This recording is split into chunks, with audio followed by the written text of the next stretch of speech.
வணக்கம் சார். வணக்கம் சார், ஒரு பில்டிங் டேமேஜ் ஆகி விழுந்துருச்சு. இதெல்லாம் அங்கிருந்து எடுத்து வந்தேன். அந்த கட்டடம் கரெக்டா கட்டினதானு கொஞ்சம் சந்தேகமா இருக்கு.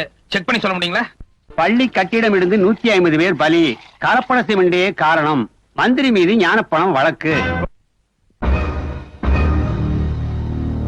சாரதி என்ன அன்னைக்கு என்னமோ ஞானபுல ஆசிரியர் துப்பறியும் சிங்கம் எல்லாத்தையும் கண்டுபிடிச்சிட்டாரு, மந்திரி ஜெயில போட போறாருன்னு சொன்னீங்க.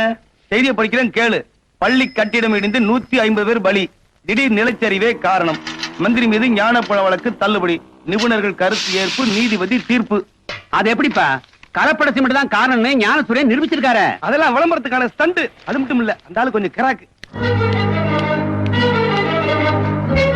என்னங்க, உள்ள வாங்க, உங்ககிட்ட கொஞ்சம் பேசணும். ஆண்டி, மத்தியானம் சாப்பாட்டு நேரத்துல பேசிக்கலாம். நான் முக்கியமான தலையங்க எழுதிட்டு இருக்கேன். உங்க தலையங்கத்தினால நாட்டோட தலையெழுத்து மாறிட போறது இல்ல. கரெக்ட். ஆர்த்தி, நான் செய்யற தொழில தெய்வமா நினைக்கிறவன். தயவு செஞ்சு அதை பத்தி தரக்குறவா பேசாத. அந்த தொழில் எனக்கு பிடிக்கல. ரொம்ப கரெக்ட். இதை விட நாம பழைய பேப்பர் கடையே வச்சிருக்கலாம். சரி, உள்ள போ. உள்ள போமா, வர்றேன்.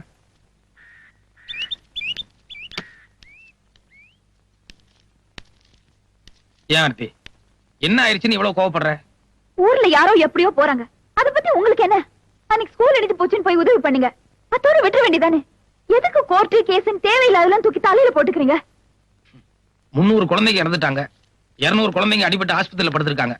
அதுல நம்ம குழந்தை இருந்திருந்தா நீ இந்த மாதிரி பேசுவியா? அதெல்லாம் சரிதான் மாப்பிள. நாட்டுல 1000 பேர் 1000 தப்பு பண்ணுவாங்க. அதெல்லாம் கண்டிக்கிறதுக்கும் தண்டிக்கிறதுக்கும் தான் கவர்மெண்ட் இருக்க. அந்த கவர்மெண்ட்ல சில பேர் சரியில்லைங்க. ஒரு பத்திரிக்கையாளங்கிற முறையில அவங்கள தட்டி கேட்க வேண்டியது என்னுடைய பொறுப்பு. இப்ப தட்டி கேட்டு என்ன சாதிச்சீங்க? கோர்ட்டுக்கு போய் நஷ்டப்பட்டீங்க. பத்தாதுக்கு ஜனங்க கிட்ட பைத்தியக்காரன் கிறுக்கேன்னு பேர் வாங்கிட்டீங்க. அவ்வளவுதானே? உண்மைக்கு என்னைக்குமே சோதனை வரத்தான் செய்யும். கரெக்ட். போது உங்க பொது சேவை. நாட்டை கவனிக்க அரசியல்வாதிகள் இருக்காங்க. இன்னில இருந்து நீங்க வீட்டை மட்டும் பாருங்க. சில தவறான அரசியல்வாதிகளாலதான் நம்ம நாடு இன்னைக்கு மோசமான சூழ்நிலைக்கு வந்திருக்கு. அதை ஜனங்களுக்கு புரிய வைக்கிறதுக்காக தான் நான் பத்திரிகையை நடத்துறேன். மத்தவங்களை பத்தி எனக்கு கவலை இல்ல. எனக்கு புருஷன் தான் முக்கியம். எனக்கு நீயும் முக்கியம், ஜனங்களும் முக்கியம். வணக்கங்க ஐயா. தெரியுதுங்களா? எதிர்கட்சி தலைவர் தென்றல் தமிழரசன். என்னப்பா அது? வள்ளுவர் வீட்டிலேயே குரல. பத்திரிகை ஆசிரியருக்கு தெரியாத தலைவர்களா? தம்பி, ரொம்ப நாளா நான் உங்க பத்திரிகையோட வாசகன். நாட்டுல நடக்கிற அராஜகங்களையும் ஊழல்களையும் ரொம்ப துணிச்சலா நீங்க தோலுரிச்சு காட்டுங்க. நான் 10 மேடை ஏறி பேசுறதும் சரி, உங்களோட ஒரு பக்க தலையங்கமும் சரி, உங்க பேனா அவ்வளவு கூர்மையானது. ரொம்ப சந்தோஷம். நீங்க வந்த விஷயம் உங்களுக்கு தெரியாது இல்ல. தனிமரம் தோப்பாகாது, ஊர் கூடி இழுத்தாத்தான் தேரு. நீங்க ஒத்தையாளா இருந்து போராடுறதை விட எங்க இயக்கத்துல சேர்ந்தீங்கன்னா கூடிய சீக்கிரம் இந்த நாட்டுல மறுமலர்ச்சி உண்டாக்கலாம். என்ன மன்னிச்சிருங்க. ஜனங்க கிட்ட விழிப்புணர்வு வரணும். அந்த ஒரே காரணத்துக்காக தான் நான் பத்திரிகை நடத்திட்டு இருக்கேன். நான் ஏதாவது ஒரு இயக்கத்துல சேர்ந்தேன்னா அப்புறம் ஜனங்க என்னையும் ஒரு அரசியல்வாதியை தான் பார்ப்பாங்க.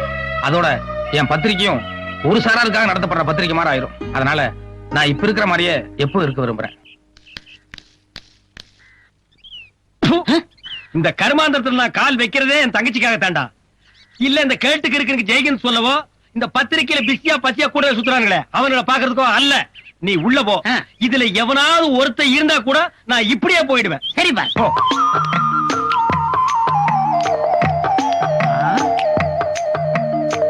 நல்ல வேலை யாரும் இல்ல.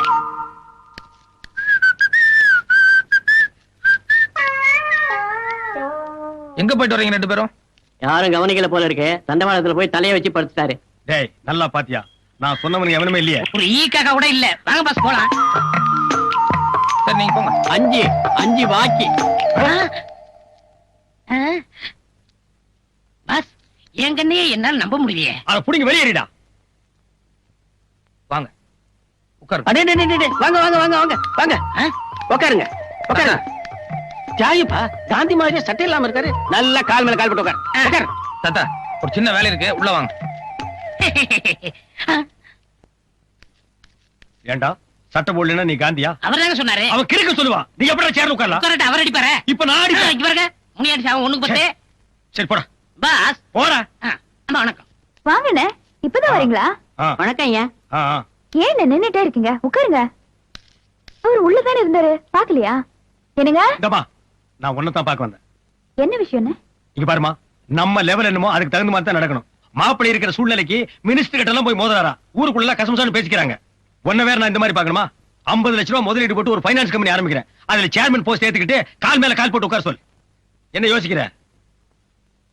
இல்லண்ணே, அதுக்கெல்லாம் அவரு ஒத்துக்க மாட்டார். என்னங்க, கொஞ்சம் இப்படி உட்காருங்க.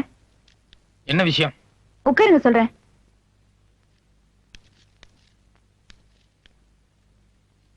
அண்ணன் உங்ககிட்ட ஏதோ முக்கியமான விஷயம் பேசணும்ன்றாரு. எனக்கு ஆபீஸ்ல ஒரு முக்கியமான வேலை இருக்கு. நில்லுங்க, உங்களுக்கு கொஞ்சம் கூட மரியாதையே தெரியாதா? அவர் ஏதோ முக்கியமான விஷயம் பேசணும்ன்றாரு, நீங்க பாட்டுல போறேன்றீங்க. அண்ணே, இத நான் பேசிக்கிறேமா, நீ போய் காய் போட்டு கொண்டு வா. கொஞ்சம் நிதானமாவே போட்டு வா. மாப்பிள்ளை கொஞ்சம் கிட்ட வர்றீங்களா? பரவாயில்ல, அப்படியே சொல்லுங்க. சரி, நானே வர்றேன். மாப்பிள்ளை, நான் என்ன சொல்றேன்னா, ரகசியம் தானே.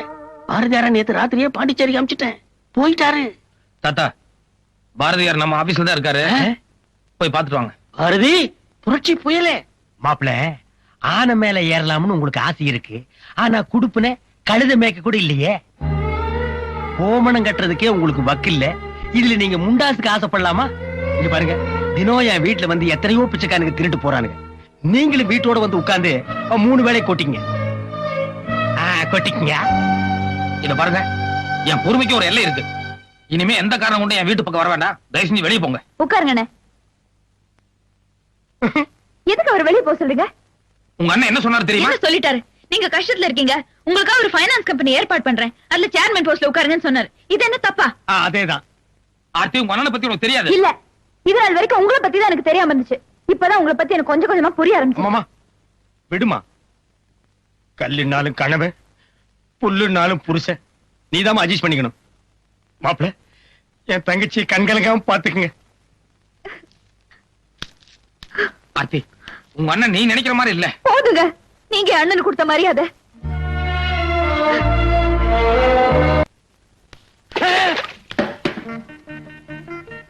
அசையாத, ஒரு அடி அசைஞ்ச உன்னை உயிரோட எரிச்சிடுவேன். தாத்தா, வந்தே மாதரம். நீ நடிக்கிற, உதட்டளவுல பேசுற, உள்ளத்துல உணர்ச்சி இருந்தா இப்படி அந்நிய சிலுக்குல குலுக்குவியா? உன்னை விட மாட்டேன். அரியா சிறுவன் தெரியாம பண்ணிட்டான். ஒரு பிச்சைக்காரனுக்கு பிச்சை போட மாட்டீங்களா? சும்மா இருங்க. அதே மாதிரி உயிர் பிச்சை கொடுக்க தாத்தா. அவனை ஒழிக்கணும்னு எனக்கு எண்ணம் இல்ல, அந்நிய துணியை ஒழிக்கணும். அதனால தாத்தா இருங்க, உங்களுக்கு துணியை கொடுத்துடும், அவ்வளவுதானே. உங்களுக்கு உயிர் முக்கியமா துணி முக்கியமா? என்னடா சொல்ற? உயிர் மேல ஆசை இருந்தா துணியை கழட்டிருங்க. இந்த சனினே எனக்கு வேண்டாம். வந்தே மாதரம், வந்தே மாதரம்.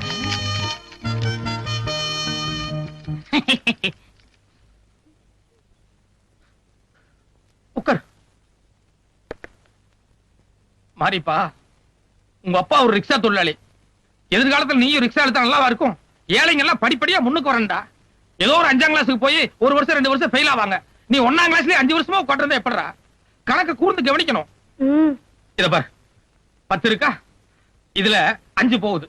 1 2 3 4 5 போச்சா? மீதி எவ்வளவு? 6. 6 எப்படிடா வரும்? 5 தான்டா. 1 2 3 4 5.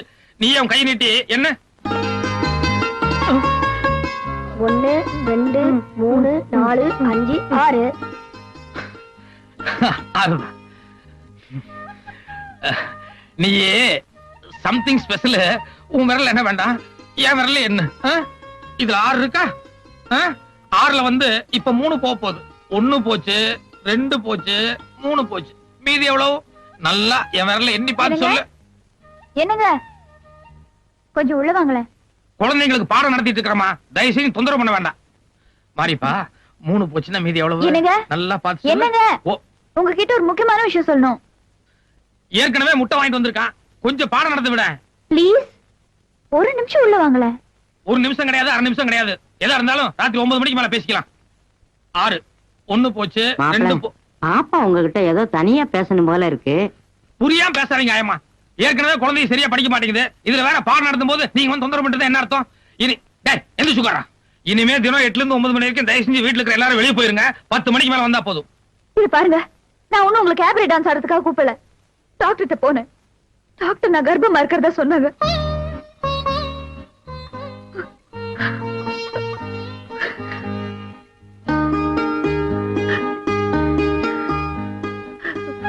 என்ன மன்னிச்சிரு ஆர்த்தி. ப்ளீஸ் ப்ளீஸ் வேணா என்ன 2 அடி அடிச்சிரு. இவ்வளவு சந்தோஷமான நேரத்துல அழாதம்மா. டாக்டர் என்ன சொன்னாரு? கர்ப்பம்னு சொன்னாரா? என்ன பாக்குறேன். இப்ப என்ன தெரியும்? ஒரு சின்ன அசைவு நெளிவு ஏதாவது தெரியுதான்னு பாக்குறேன். டேய், என்னங்க வேடிக்கை? போங்க போய் கணக்கு போடுங்க. அப்பப்ப 1 2 3ன்னு விரல் காமிச்சிட்டே இருப்பீங்களே, மொத்தம் எவ்வளவு பாக்கி ஞாபகம் இருக்கா? கிடைக்குங்கிற நம்பிக்கையே போயிடுச்சு, அதனால எல்லாம் மறந்து போச்சு. காது கேட்கறதுக்கு மிஷின். உங்ககிட்ட காசு கொடுத்தா சீட்டாடி விட்டுருவீங்கன்னு சொல்லி 6 மாசமா உங்களோட சம்பள பணத்தை புடிச்சு வச்சு அதுல வாங்கினது. மீதி காசு உங்க சம்சாரத்திட்ட கொடுத்துட்டேன். என்ன நான் சொல்றதெல்லாம் கேக்குதா? ஏங்க அதான் உங்க மொத்த பாக்கி தீர்த்துட்டல, அப்புறம் இது என்ன கணக்கு? 5 பசங்களை பெற்றிருக்கேன், 10 வருஷமா செவிலா இருக்கேன், இதுவரைக்கும் ஒரு புள்ளிய அக்கறை எடுத்துக்கலீங்க. உண்மையிலேயே ஆசிரியரே, நீங்க தான் ஆசிரியரே, நீங்க தான். பரவாயில்ல, போய் வேலையை பாருங்க. எங்க உங்க ஹஸ்பண்ட் வரல? பின்னாலேயே வரேன்னாரு, இன்னும் வரல. No no, this is too bad. இது ஆபரேஷன் பண்ண வேண்டிய கேஸ். உங்க ஹஸ்பண்ட் கிட்ட பேசணும்னு எத்தனை தடவை சொன்னேன். ஒவ்வொரு வாட்டி இப்படி சாக்கு சொல்றீங்களே. அப்படி என்ன அவர் பிஸியா வேலை பாக்குறாரு?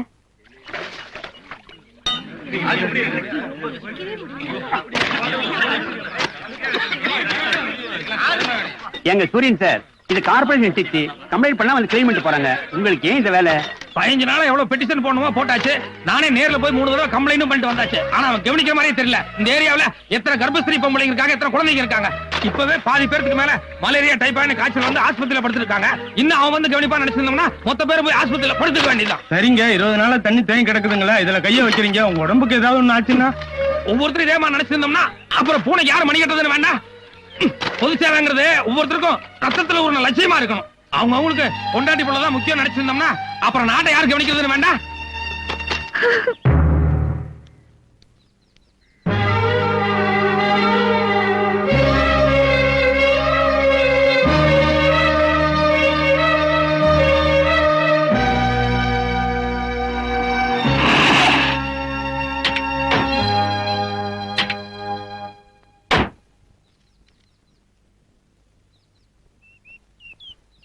என்ன யோசனை பண்ணிட்டு இருக்க?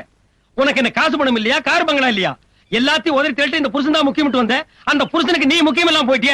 வேற ஒரு பொண்ணா இருந்தா என்னைக்கோ உதறி கேட்டு வந்திருப்பா. நீ காட்டி இவ்வளவு பொறுமையா இருந்த. புறப்படுமா?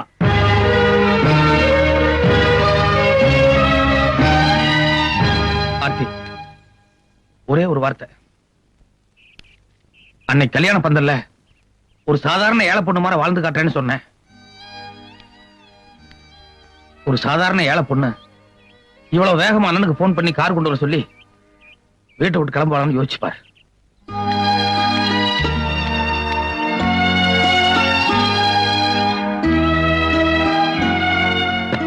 ரொம்ப நன்றி ஆர்த்தி. நாளையில இருந்து நான் வெளியே எங்கேயும் போக மாட்டேன். குழந்தை பிறக்க வரைக்கும் வீட்டுல உங்க கூடயே இருக்கிறேன். உலகமே தலைகீழ மாறப்போகுது. திருவாசகத்துக்கு உருகார், ஒரு வாசகத்துக்கும் உருகார். வான் கலந்த மாணிக்க வாசக, நீ தேன் கலந்த வாசகத்தை நான் உண்ணும் போது ஊனுருகி உடல் உருகி உயிர் உருகி என்றாலும் உருகி சிவனே என நான் இருக்கும் போது நானும் கொஞ்ச நேரம் உருகிறேன்.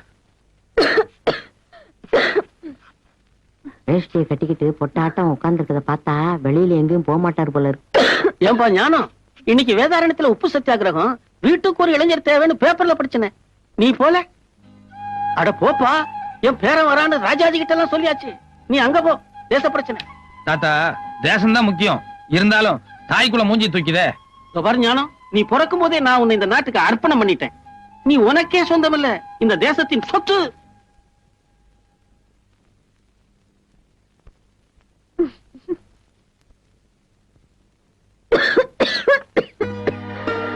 ஆயமா, அந்த ஷெல்ஃப்ல சிறப்பு இருக்கணுங்க. ஏமா இது ஆயிப்போச்சு போல இருக்க, நான் வேணா போய் வாங்கிட்டு வந்துட்டுமா? இல்ல பரவாயில்ல, நீங்க சமையல கவனிங்க. நீ இருமிட்டே இருக்கிறியம்மா. சாயந்தரம் வாங்கிக்கலாம். நில்லுங்க. பொண்டாட்டி எக்கிறது கெட்டு போட்டும், அதை பத்தி உங்களுக்கு கவலை இல்ல. ஆனா இந்த பைத்தியம் சொல்றது உங்களுக்கு வேத வாக்கு, அப்படிதானே? ஆர்த்தி 3 நாளா இருமிட்டு இருக்க, அந்த சிரப் குடிச்சியே நின்னதா? நான் கடைக்கு போய் சுக்கு மிளகு திப்பிலி வாங்கிட்டு வந்து கொஞ்சம் கசாயம் வச்சு கொடுக்குறேன். 1 மணி நேரத்துல நிக்கதா இல்லையா பாரு. இத பாருங்க, புறப்படுதுன்னு முடிவு பண்ணிட்டீங்க. அப்புறம் எதுக்கு என்ன நொண்டி சாக்கலாம்? எப்படியாவது போய் சொல்லுங்க. It's all my fate. I can never come out of this hell. After all, I'm born to suffer. I made the choice. I deserve it. I deserve it. மாப்பிள, பாப்பா இங்கிலீஷ்ல என்ன சொல்லுதுன்னா, பொல்லாத நேரம் வந்தா புடலங்கா கூட பாம்பாயிரும்னு சொல்லுது. கிடையாது. நல்ல நேரம் வந்தா நல்ல பாம்பு கழுத்துக்கு மாலை ஆயிடும். ஜெயஹிந்த். இத பாரு, நான் நேரா கடைக்கு தான் போவேன், அங்கிருந்து நேரா வீட்டுக்கு தான் வருவேன். ஒரு முக்கிய அறிவிப்பு. இன்று காலை சென்னை ராயபுரம் பகுதியில் புதிதாக கட்டப்பட்டுள்ள அரசினர் நடுநிலை பள்ளி கட்டிடம் ஒன்று இடிந்து விழுந்ததில் 100க்கும் மேற்பட்ட குழந்தைகள், ஆசிரியைகள் மாண்டனர். இடிந்து விழுந்த இப்பள்ளி கட்டிடம் நிதியமைச்சரின் 10 அம்ச திட்டத்தின் கீழ் கட்டப்பட்டது என்பது குறிப்பிடத்தக்கது. தமிழ் தமிழ் தமிழ் எங்கோ பிறந்து எங்கோ வளர்ந்து எப்படியோ இருந்த நான் இன்று இப்படி உங்கள் முன் உயர்ந்து நிற்கிறேன் என்றால் அதற்கு உங்கள் அன்பும் ஆதரவும் அரவணைப்புமே காரணம் காரணம் காரணம். நான் உங்களை நேசிக்கவில்லை, சுவாசிக்கிறேன் தமிழர்களே, சுவாசிக்கிறேன். கொலகாரா, நீ எல்லாம் ஒரு மனுஷனா? கொஞ்சம் கூட ஈவிரக்கு இல்லாம பச்சை குழந்தைகளை கொண்டுட்டு உனக்கெல்லாம் என்னையா பிறந்தநாள் விழா வேண்டி கிடக்கு? அந்த ஆள் சுவாசிக்கிறேன் நேசிக்கிறேன்னு பேசுனதும் ஆனந்தமா கை தட்டினீங்களே, பள்ளி கட்டடம் இடிஞ்சு 500 குழந்தை செத்தது காரணமே இந்த ஆள் தான். ஆமா, இந்த ஏரியாவில் இருக்கிற எல்லா மளிகை கடையிலையும் விசாரிச்சுட்டேன். நம்ம ஆசிரியர் மட்டுமில்ல, சுக்கு மிளகு திப்பிலி வாங்க இன்னைக்கு யாருமே வரலையா. அந்த ஆள் இனிமே திருந்தவே மாட்டார். என்னம்மா? பொண்டாட்டி சாக கிடந்தாலும் அந்த ஆளுக்கு பொது சேவை தான் முக்கியம். எவனாவ? அயோக்கிய ராஸ்கல். பாப்பா, பாப்பா, பாப்பா. யோ போலீஸ், என்ன வேடிக்கை பாருங்க. அந்த பள்ளி 4 தட்டு தட்டி அவன் ஏத்துங்க. டேய், ஞாபகம் பிரச்சனை ஆரம்பிச்சிட்டான் போல இருக்கு. இதாண்டா சாக்கு. கூடத 2 சோடா பாட்டில் வீசிடுவான். ஆமா, படி அவன் மேல வச்சோம். இன்ஸ்பெக்டர், இது அராஜகம். தப்பு பண்ணது அந்த ஆளு. அந்த ஆளை முதல்ல அரெஸ்ட் பண்ணுங்க.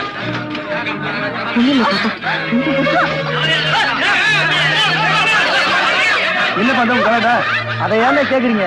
அந்த ஞானப்பட ஆசிரியர் ஞானசூரியன் இருக்காரு, வழக்கம் போல மறியல் போராட்டம் ஆரம்பிச்சிட்டாரு. அந்த பக்கம் ஒரே கலாட்டா, அப்படி போகாதீங்க. அவனுக்கு இதே வேலையா போச்சு.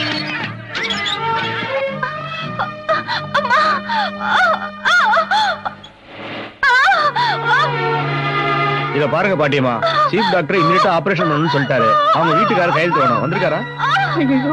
வரலன்னா எப்படிமா? அவர் கையெழுத்து இல்லாம ஆபரேஷன் பண்ண முடியாது. யாராவது அனுப்பிச்சு சீக்கிரமா கூட்ட சொல்லுங்க. வீட்டுக்கு வரல, எங்க போயிருக்காருன்னே தெரியல.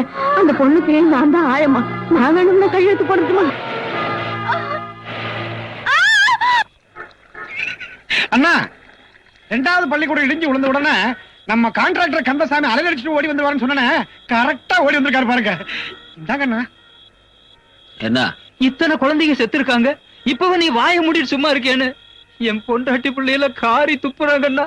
இப்ப என்ன பண்ணலாங்கிற? ஸ்கூல் கட்டடம் கட்டின முறையில தான் தப்பு நடந்திருக்குன்னு போலீஸா கண்டுபிடிக்கிறதுக்கு முன்னால நாமளே போய் சரண்டர் ஆயிட்டா தண்டனை குறையும். அது மட்டும் இல்லாம குழந்தைங்க சாகாமையும் தடுத்துடலாம். ஓஹோ, அப்ப உன் கூட சேர்ந்து அண்ணனே சரண்டரா சொல்றியா? அண்ணா புறப்படுங்கண்ணா. ஐயோ, அப்படியெல்லாம் இல்லைங்க. என்ன இப்படி? அண்ணா, என் உயிரை போனாலும் நான் உங்களை காட்டி கொடுக்க மாட்டேன்னா. பள்ளிக்கூட எரிஞ்சதுக்கு முழுக்க முழுக்க நான் தான் காரணம்னு என் கைப்பட லெட்டர் எழுதி வச்சிருக்கேன்னா. இதை இப்பவே போலீஸ்ல கொடுத்து நான் சரணடைஞ்சிடறேன். என் பொண்டாட்டி பிள்ளைகளை மட்டும் நீங்க கொஞ்சம் பாத்துக்குங்கண்ணா. கந்தசாமி, முதல்ல அந்த லெட்டர் மடிச்சு பாக்கெட்ல வை. நீ போலீஸ்ல சரண்டர் ஆகிறதுக்கு முன்னாடி உன் குடும்பத்துக்கு என்னென்ன செய்யணுமோ அதை நான் இப்பவே செஞ்சு. என்னது இது? கீழே இப்பவே போலீஸ் ஜீப் வர மாதிரி சத்தம் கேக்குது. கந்தசாமி, கீழே எட்டிப்பார்.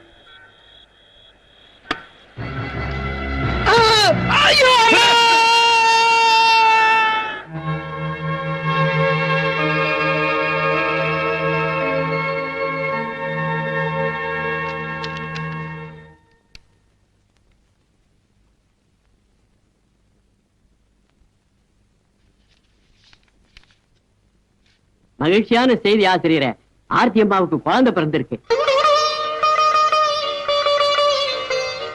ஆர்த்தி நல்லபடியா வீட்டுக்கு வந்துருச்சுங்களா? நல்லபடியா அவங்க வீட்டுக்கு போயிட்டாங்க.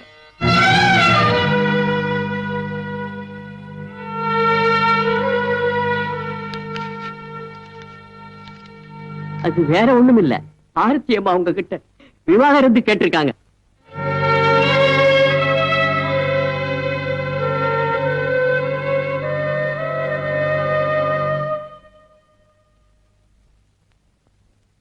ஏம்மா, என் கணவர் சித்த சுவாதீனம் சரியில்லாதவர், அதனால விவாகரத்து வேணும்னு கேட்டு பெட்டிஷன் கொடுத்திருக்கீங்களே, உண்மையிலேயே அப்படிதானா? இல்ல அப்படி சொன்னாதான் உடனடியா விவாகரத்து கிடைக்கும்னு சொல்லி உங்க வக்கீல் சொல்லி கொடுத்தாரா? முதலாளி, ஜட்ஜி ரொம்ப விவரமான ஆள் போட்டிருக்கு. ஏம்மா, நீயா சொல்றியா இல்ல யாரா சொல்லி கொடுத்தாங்களா? இல்ல,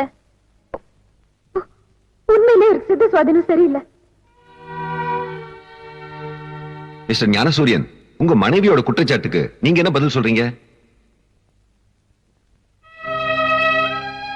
எனக்கு தான் அவங்களை சந்தோஷமா வச்சுக்க தெரியல. என்ன பிரியறதையாவது அவங்களுக்கு சந்தோஷம் கிடைக்கும்னா அதை நான் தடப்படுத்த விரும்பல. அவங்க விருப்படியே செய்யுங்க. ஆனா ஒண்ணு, எனக்கு பிறந்தது ஆனா பொண்ணான்னு கூட எனக்கு தெரியாது. எப்பாவது நான் அந்த குழந்தையை பார்க்கணும்னு ஆசைப்பட்டா அதுக்கு மட்டும் அவங்களை அனுமதிக்க சொல்லுங்க. ஏமா, உங்க கணவர் பேசுறத பார்த்தா ரொம்ப தெளிவா இருக்கிற மாதிரி தெரியுதே. புதுசா பாக்குறவங்களுக்கு அப்படிதான் தோணும். ஓகே, ஆனா நீங்க உங்க பெட்டிஷன்ல டாக்டர் சர்டிபிகேட் ப்ரொடியூஸ் பண்ணல. அதனால 2 நாளைக்கு உங்க ஹஸ்பண்ட சைக்காட்ரிஸ்ட் டாக்டர் மோசஸ் கிட்ட அனுப்பி வைக்கிறேன்.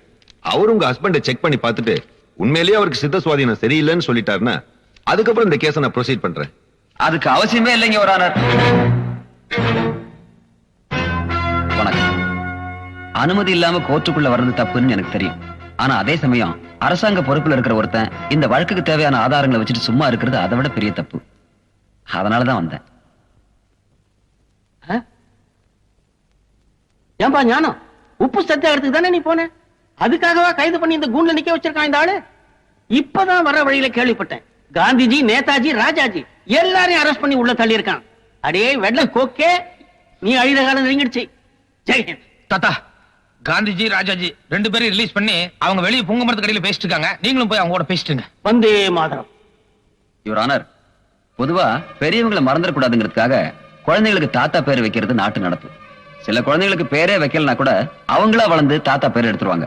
இதுல 2வது ரகம் தான் இந்த கூண்டுல நிக்கிறவர். இப்ப புத்தி சுவாதீனம் இல்லாம பேசிட்டு போனாரே, அந்த பெரியவருடைய பேரன் தான் இந்த ஞானசூரியன். ஐ சி. நீங்க யாரோ டாக்டர் மோசஸ் கிட்ட அனுப்பி இவரை பத்தி சர்டிபிகேட் வாங்கணும்னு சொன்னீங்களே, 8 வயசுல இருந்தே இவருக்கு மனநிலை சரியில்லைன்னு அந்த டாக்டர் மோசஸே கொடுத்த சர்டிபிகேட் தான் இது. இப்படி ஒரு சர்டிபிகேட் இத்தனை நாளா என்கிட்ட இருக்க வேண்டிய அவசியம் என்னன்னு கோர்ட்ல இருக்கிறவங்க எல்லாருக்கும் குழப்பமா இருக்கலாம். பொது நலன் கருதி ஒரு உண்மையை இப்ப வெக்கத்தை விட்டு சொல்றேன். இந்த ஞானசூரியன் வேற யாரும் இல்ல, என்னுடைய மகன் தான். இல்ல, இவன் எங்க அப்பன் கிடையாது. இவன் ஒரு அயோக்கிய, இவன் ஒரு கொலைகாரன், இவன் ஒரு கொள்ளக்காரன். இந்த நாட்டை உயிரோட விட்டு வைக்கவே கூடாது.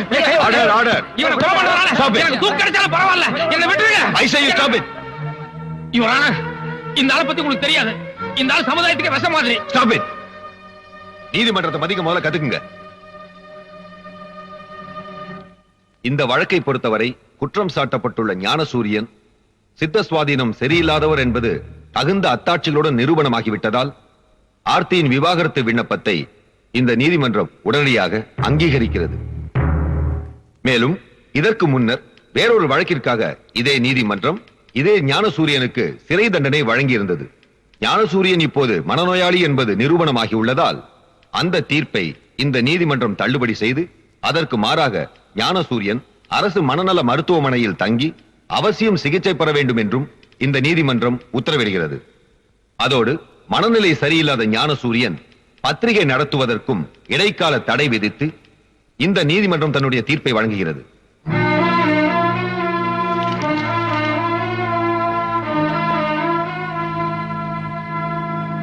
நான் உங்க அப்பன்டா.